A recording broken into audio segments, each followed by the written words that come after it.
ቤት አፍሪካ ህብረት አቅራቢያ ልዩ የመኖሪያ አፓርትመንት ቤቶችን በካሬ 64000 ብር ብቻ ባለ 2 መኝታ በ5.3 ሚሊዮን ባለ 3 መኝታ 6.8 ሚሊዮን በመሃል ከተማ ተሰምቶ በማይታወቅ ዋጋ ከ40% ልዩ ቅናሽ ጋር ይዘን መተናል። ከ8 ወር በፊት እዛው ሳር ቤት በካሬ 57000 ብር የሸጥነው ሳይታችን ከዚህ ወደዚህ አድርሰናል።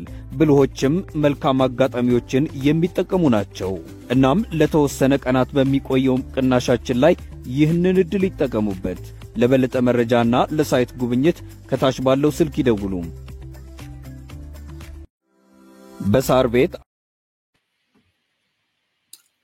የሻቢያ ጋር የተያያዘውን ነገር ያነሱትን ነገር እናነሳለን። እሱንም ሁለተኛው ሐሳባችን ይሆናል ማለት ነው። I think የዲያስፖራ አብንን ምን አስገረመው የሚለውን አንስተናል። በተለይ በዋናነት ቅድም ያነሷቸው ነገሮች ናቸው። ሁለተኛ ግን የዲያስፖራ ድሮች የሚለውንም አንስተናል። ኢትዮጵያ ልትበታተን ነው የሚል ዛሬ ደግሞ ሻቢያ የሰጠው መግለጫ አለ። እሱንም እናያለን። ምን ይያልን ነው የሚለውን ነገር እናነሳለን። አጠር አድርጌ ነው ማነሳው ከጊዜ አንፃር። በዛሬው ዕለት የኤርትራ መንግስት ወይም የሻቢያ መንግስት ያው መግለጫ ወጥቷል።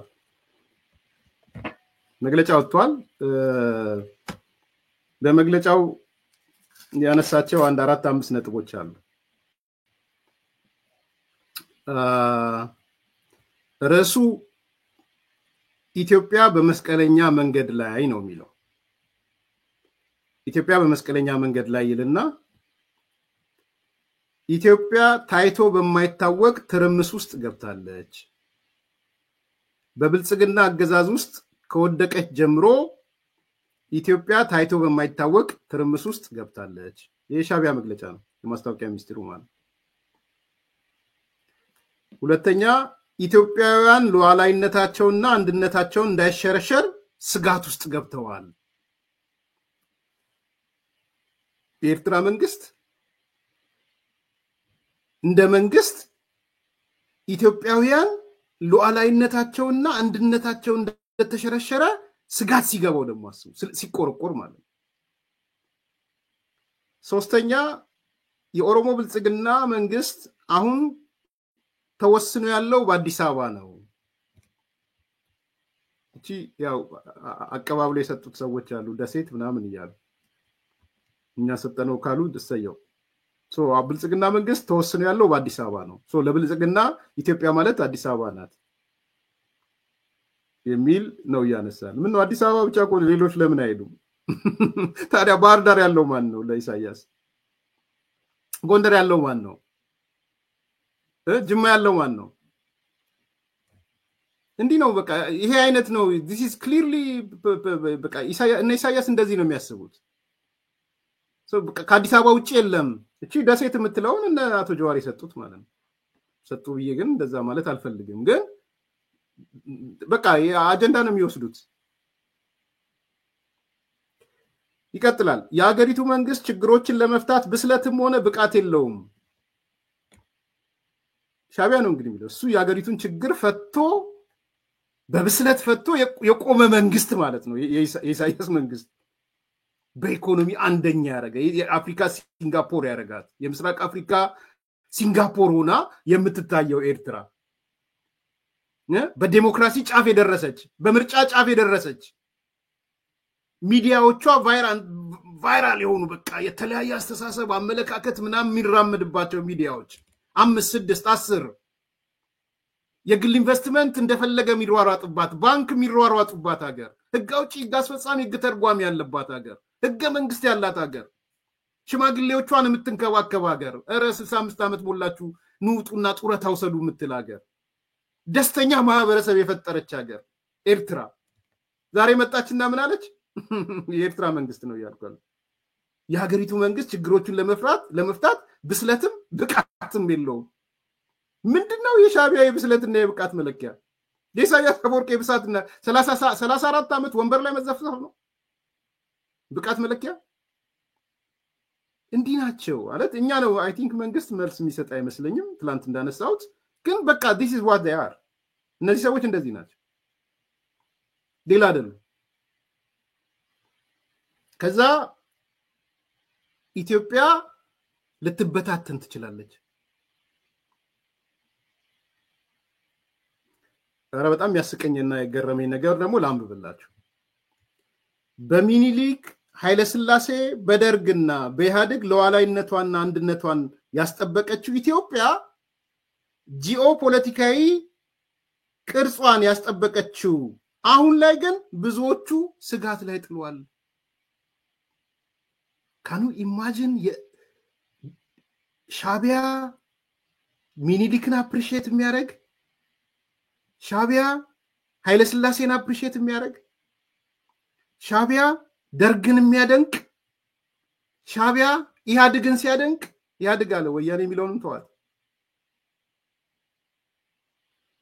በሚኒሊክ ጊዜ በኃይለ ሥላሴ ጊዜ በደርግ ጊዜ በኢህአዴግ ጊዜ ወያኔ አላሉም ብያችኋለሁ ምክንያት አላቸው የኢትዮጵያ ሉዓላዊነት ስጋት ላይ አልወደቀም ነበር አሁን የኢትዮጵያ ሉዓላዊነት ስጋት ይወደቀው በብልጽግና በኦሮሞ ብልጽግና ነው የሚሉት ባይዘው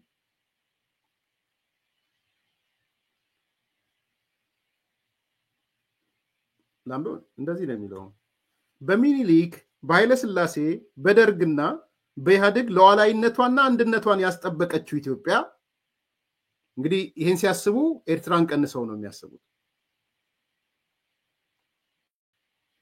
ግን ሚኒሊክ አንድነት አስጠብቋል አዎ ኦፍ ኮርስ ከኤርትራውያን ጫማ ውስጥ ገብቼ ከሻቢያ ጫማ ውስጥ ገብቼ ነው የምናገረው ኃይለ ሥላሴ ደርግ ኢህአዴግ ሉዓላዊነቷን አስጠብቋል አሁን ሉዓላዊነቷ አደጋ ውስጥ ይወደቀው መቼ ነው አለ በብልጽግና ጊዜ ነው አለ ኦ ማይ ጋድ እውነት ለመናገር እንዲህ ናቸው አንዳንዴ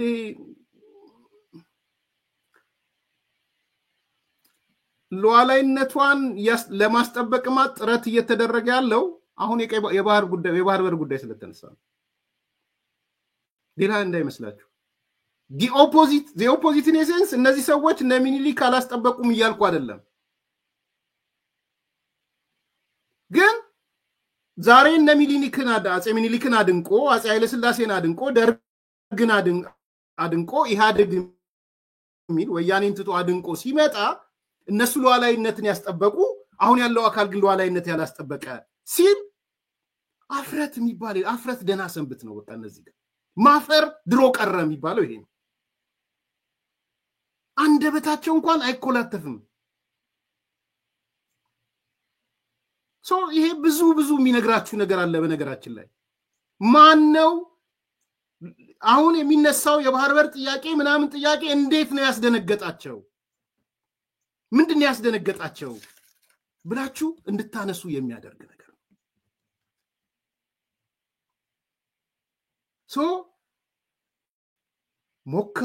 ሞከሩ በተላላኪዎቻቸው ሞከሩ በባንዳዎቻቸው ሞከሩ ቢሉት ጠብ የሚል ነገር አጡ ራሱ ፕሬዝዳንቱ መጣ ከዛ በኋላ ደነፋ የኢትዮጵያ መንግስት መጥቶ አይ አትመጥነንም ኢሳያስ ምትመጥነን በውጭ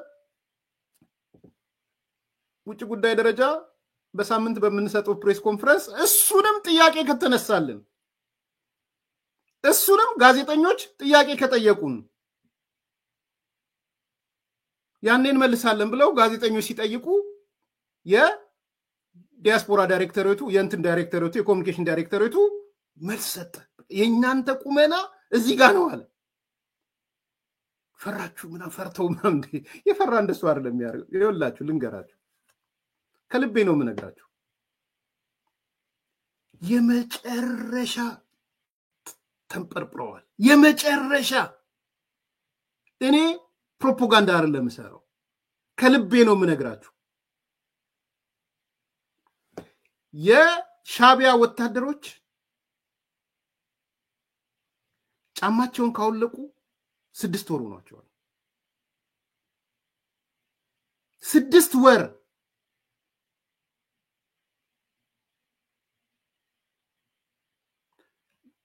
ጠብቀው የነበረው የአሜሪካ ምርጫ ታሳስ ምንድነው እስከም ጥቅት ህዳር ነው አይደል የነበረው ህዳር ታሳስ ጥር የካቲት መጋቢት ሚያዝያ ግንቦት ኦልሞስት ወደ 7 ወር እየሄደ ጠብቀው የነበረው በአሜሪካ ምርጫ ጊዜ ጦርነት ይከፈትብናል ብለው ጠብቀው ነበር። ከዛ ሻዕቢያ ያስተላለፈው ትላፍ እያንዳንዳቸው የኤርትራ ወታደሮች ድንበር ላይ የተኮለኮሉት ወታደሮች ጫማችሁ እንዳታውልቁ ተብለው 6 ወር ከጫማቸው ጋር ተላቀቁ። you can imagine ምን ማለት እንደሆነ አንደርስታንድ እንድታረጉ ነው። 6 ወር ድንበር ላይ ቆሞ ልብሳቸውን አልቀየሩም፣ ጫማቸውን አልለወጡም አይደለም ጫማቸውን አልቀየሩም ማለት አላውለቁም። ማውለቅ ነው ማወራው። በነገራችን ላይ አንድ ሰው 6 ወር ጫማውን ሳያወልቅ ምን አይነት ሰው ሊሆን እንደሚችል አስቡት። ይሄ እውነት ነው። ከነሱ ሸሽተው የመጡ ሰዎች የተናገሩት ነው። ትክክለኛ መረጃ ነው የምነግራችሁ። የመንጠርጠራቸው መጠን በዛ ልክ ያለ መንጠርጠር ነው። ምንድነው የሚያስበው ይሄ መንግስት? ምንድነው ሊያደርገን ያሰበው? ፒሉት መረጃ ማግኘት አቃታቸው። ናይትሜር በቃ ይሄ የሌሊት መባን። ስለዚህ ነው መናደፍ የጀመሩት። እስቲ ስንናደፈው ይናገር ይሆን ወይ ብለው ማለት ነው። አንዴ በፕሬዝዳንቱ ሌላ ጊዜ በማስታወቂያ ሚኒስትሩ በምኑ እየተናደፉ ያሉት ዝም ጨነቃቸው። ለምን?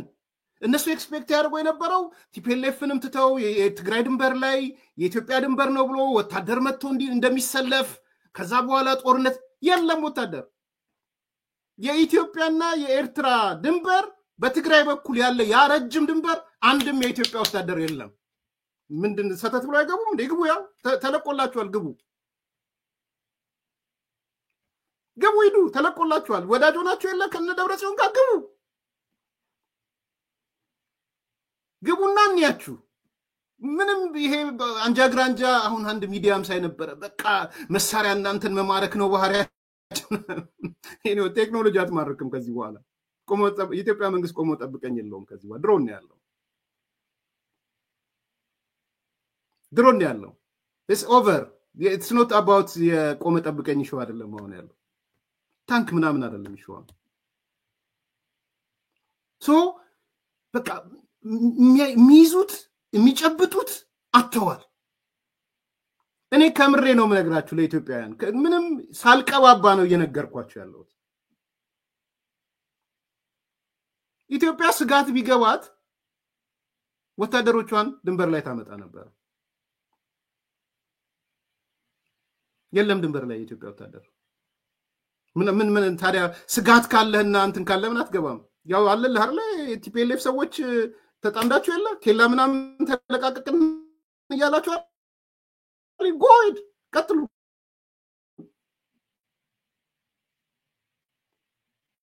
ስለዚህ የሚይዙት የሚጨጡት ስላጡ ነው እየተሯሯጡ ያሉት።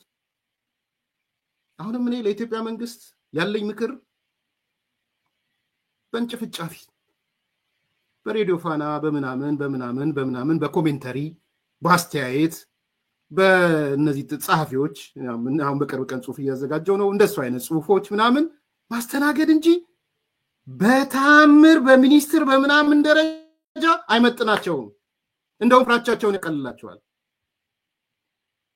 ፍራቻቸውን ነው የሚቀልላቸው። ይሄው መጣ መልስ ሰጠን ብለው አሁን ሚዙት መጨረሻ ላይ መጣው ስለፈራ ነው መልስ ሰጠን ማለት ጀመሩ። ሰው ሲፈራ ነው እንደ መልስ የማይሰጠው። ሪሊ እንደዛ ነው ዲፕሎማሲ? ይሄ ነው አሁን ውሃ ይቃጥራል። ስለፈራ ነው መልስ ያልሰጠን። አንተ ወጥተህ በፕሬዝዳንት በኮሙኒኬሽን ኃላፊ በመንግስት አቋም በምን እየገለጽክ ቢኮዝ ከሬሳ ጋር የሚላተም ሬሳ የሚጮህ ሬሳ ጋር የሚላተም የሚጮህ ሬሳ። ይሄ ነው እውነቱ። አሁን ደግሞ ጀምሩ ንጉስ በወታደሩ ብዛት አይድንም ንጉስ በወታደሩ ብዛት አይድንም ካልክ አንተ አይደለ እንደ የኤርትራን ወጣት በሙሉ 12ኛ ክፍል እንዳይማር አድርገህ ሰብስበ ሳዋ ያስገባው የኢትዮጵያ መንግስት ነው እንዴ? የኢትዮጵያ መንግስት ሰብስቦ ማሰልጠኛ ያስገባ እንዴ? አንተ እኮ ነህ 12ኛ ክፍል የለም ብለህ ሰብስበ በስንት መቶ ሺዎች ንጉስ በምናምን ኦፍ ኮርስ ኢትዮጵያ አንድ ጥሪ ብታረግ የኤርትራን ህዝብ የሚያክል ሰራዊት ይኖራታል። ጥሪ ብታረግ ኢትዮጵያን ያልኩት ኢዝ ኖት ኦንሊ ብልጽግና ይሄ የኢትዮጵያ አጀንዳ ነው ባይዘው ኢዝ ኖት የፓርቲ አጀንዳ አይደለም የሀገር ጉዳይ የሀገር አጀንዳ ነው። ሶ ገብተህ ስትፈተፍት በኢትዮጵያ ጉዳይ ዝም የተባልከው ሬሳ ስለሆንክ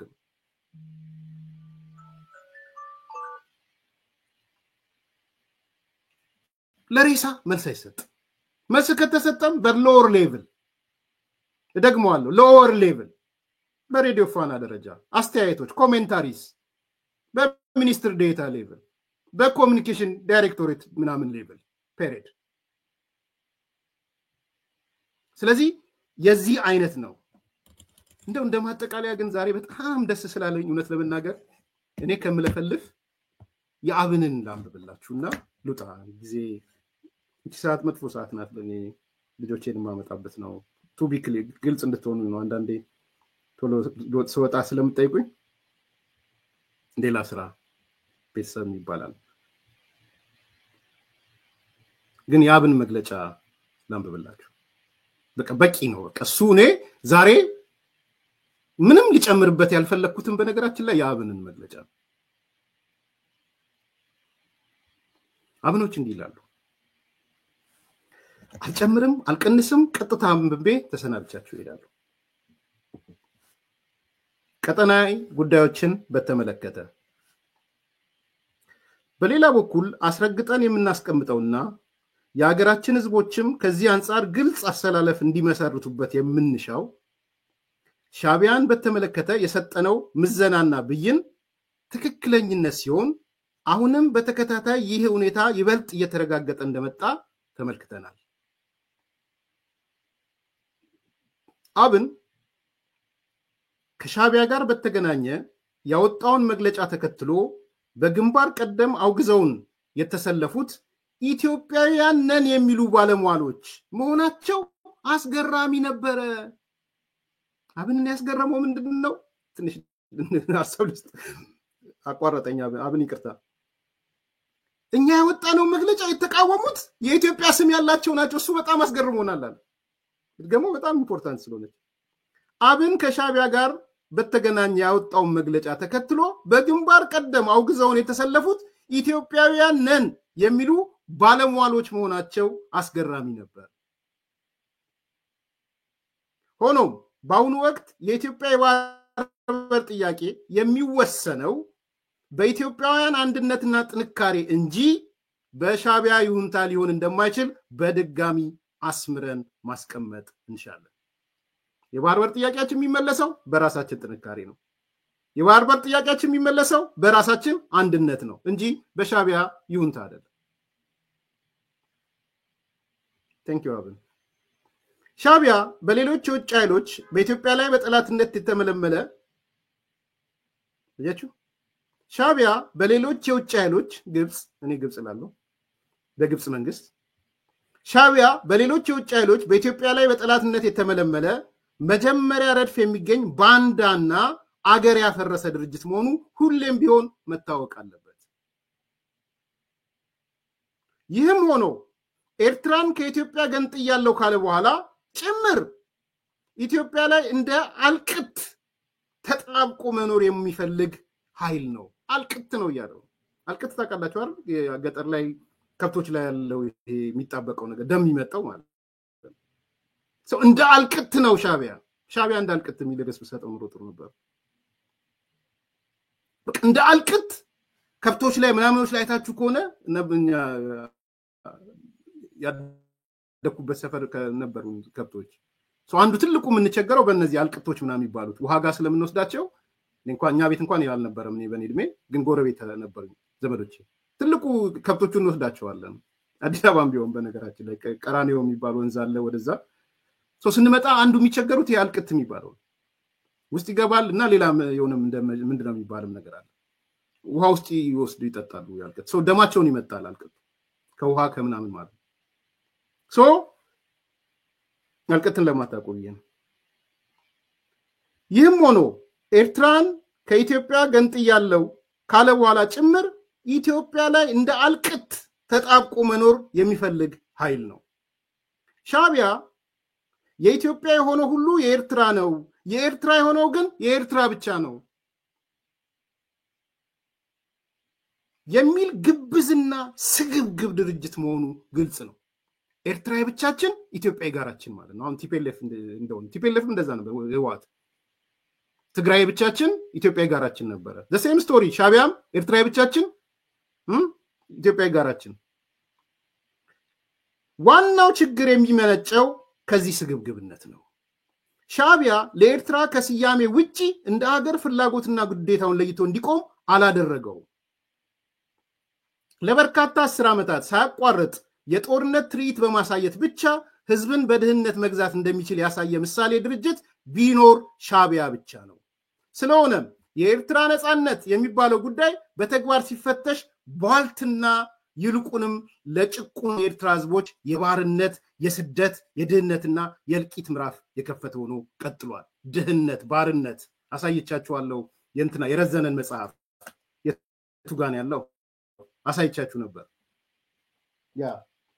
ይሄው የረዘነ መጽሐፍ ይሄ ኤርትራዊ ነው። ደም የተከፈለበት ባርነት ሳዋ ይገባል ግን ነበር። ይሄ ነው እውነቱ። ይህም ሆኖ ኤርትራ ህዝቦች በኩል የግድ መታወቅ ያለበት ጉዳይ አለ።